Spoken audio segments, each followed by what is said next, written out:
আমার একটা কথা আছে, মানে চিন্তা আছে। সেই চিন্তাটা হচ্ছে যে একটা রাজনৈতিক দল হোক বা যেটাই হোক, তার নেতা কর্মী যারা তৃণমূল আছে তারা না, সেন্ট্রাল যারা আছে, উপরে যারা আছে, ওদের উপরে আঘাতটা আসুক, ওদের উপরে হিটটা আসুক, ওরা একে অপরকে হিট করুক।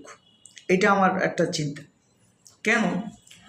দেখেন, যে বাংলাদেশের এই যে গত এতগুলো বছর, 50 বছর উপরে, 54 বছর, 53 বছর, যে ইতিহাসটা দেখেন, কয়জন নেতা, উপরের নেতা মারা গেছে এবং কতজন নিজ এই যে মাঠ পর্যায়ের আপনার আমার এলাকার ভাই ব্রাদার বন্ধু বান্ধব বা এই যারা আছে কারা, ওরা মারা গেছে।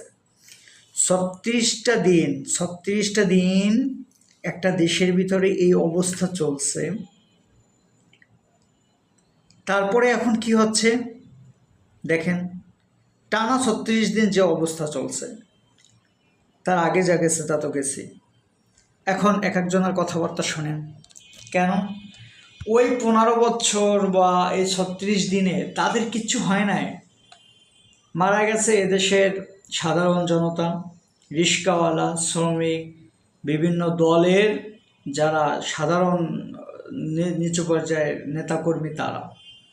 কিন্তু ওনাদের কিছু হয় নাই, যার কারণে ওনাদের ফিলিংসটা কাজ করে না। এ কারণে যেমন এই যে এনসিপির এই যে এখন যারা আমেরিকায় গেছে, বিএনপি জামাতের আরও নিউ ইয়র্কে গেছে, তাদেরকে ডিম মারামারির একটা ব্যাপার হচ্ছে। এখন দেখেন, ডিম মারছে, ডিম মারার কারণে আপনি ওখানের আশেপাশের ওই ভিডিওগুলো দেখেন, ওই সময়কালে আমেরিকার রাস্তা কিন্তু বন্ধ হয় নাই। হ্যাঁ, এবং কত বড় আমরা একটা কেমন একটা জাতি, যে বিদেশের মাটিতে আমাদের দেশের নেতৃবৃন্দ, সরকারি হোক বা যারাই যাচ্ছে, একটা সাধারণ মানুষ হোক, তাকে রাস্তাঘাটে আমরা অপমান করতেছি। মানে কত সুন্দর একটা সিন, তাই না? তাই সেটা যাই হোক, এটা তো করি, এটা তো আছি।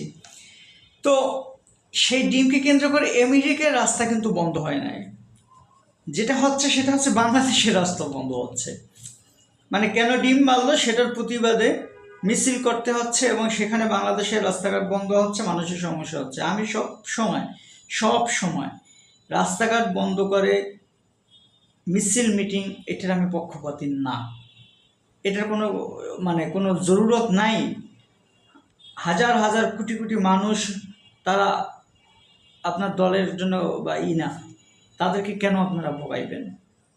ঠিক আছে না? তো এই যে বিষয়টা, এখন দেখেন, আমেরিকায় ডিম মারলো, বাংলাদেশের রাস্তাঘাট বন্ধ